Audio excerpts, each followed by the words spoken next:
शूर्पणखा।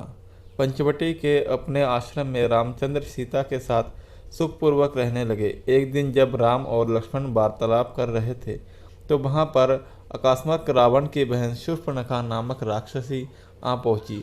वह राम के तेजस्वी मुखमंडल, कमल नयन तथा नीलंबुज सदृश शरीर की कांति को चकित होकर देख रही थी।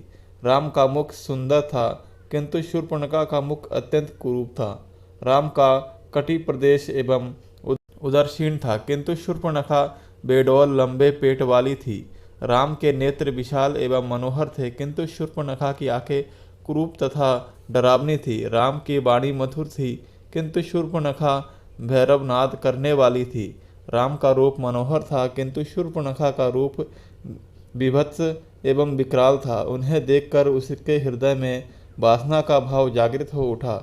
इच्छानुसार रूप धारण करने वाली वह राक्षसी मनोहर रूप बनाकर राम के पास पहुंची और बोली, तुम कौन हो? राक्षसों के इस देश में तुम कैसे आ गए?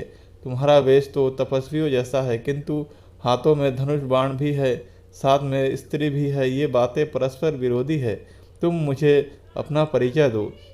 राम ने सरल भाव से कहा, हे देवी, मैं अयोध्या के चक्रवर्ती नरेश महाराजा दशरथ का ज्येष्ठ पुत्र राम हूँ।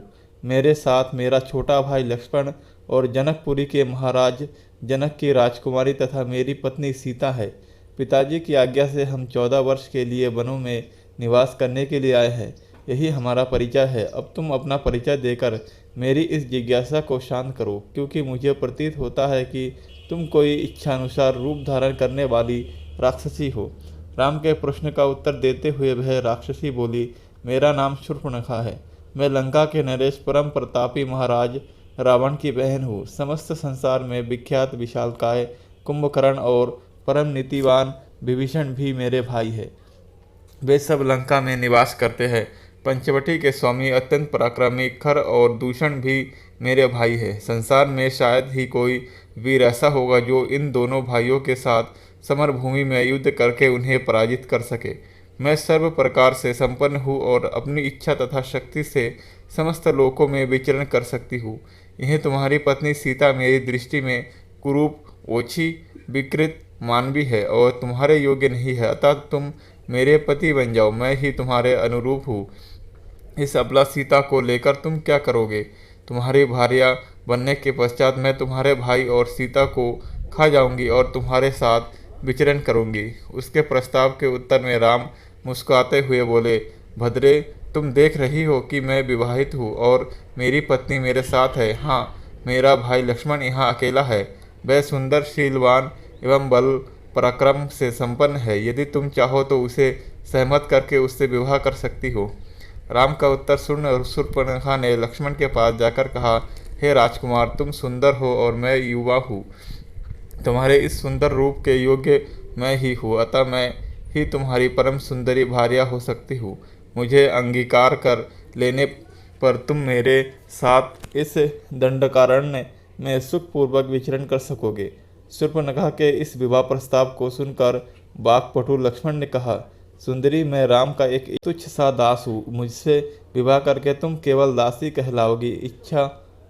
अच्छा यही है कि तुम राम से ही विवाह करके उनकी छोटी भार्या बन जाओ। तुम्हारा रूप सौंदर्य उन्हीं के योग्य है। लक्ष्मण के परिहास को ना समझकर शूर्पणखा ने उसे अपनी प्रशंसा समझा। वह पुनः राम के पास जाकर क्रोध से बोली, हे राम, इस कुरूप सीता के लिए तुम मेरा विवाह प्रस्ताव अस्वीकार करके मेरा अपमान कर रहे हो। इसलिए पहले मैं इसे ही मारकर समाप्त किए देते हूँ, फिर तुम्हारे साथ विवाह करके मैं अपना जीवन आनंद पूर्वक व्यतीत करूँगी। इतना कहकर प्रचंड क्रोध करती हुई शूर्पणखा विद्युत वेग से सीता पर झपटी। राम ने उसके इस आकस्मिक आक्रमण को तत्परतापूर्वक रोका और लक्ष्मण से बोले, हे वीर, इस दुष्टा राक्षसी से अधिक वाद विवाद करना या इसके साथ हास्य विनोद करना उचित नहीं है। इसने तो जानकी की हत्या ही कर डाली होती। तुम्हें इस कुरूपा और उल्टा राक्षसी को उसके किसी अंग से विहीन कर देना चाहिए। राम की आज्ञा पाते ही लक्ष्मण ने तत्काल खड्ग निकाला और दुष्ट शूर्पणखा के नाक कान काट डाले। पीड़ा और घोर अपमान के कारण रोती हुई शूर्पणखा अपने भाइयों खरदूषण के पास पहुंची और घोर चित्कार करके उनके सामने गिर पड़ी।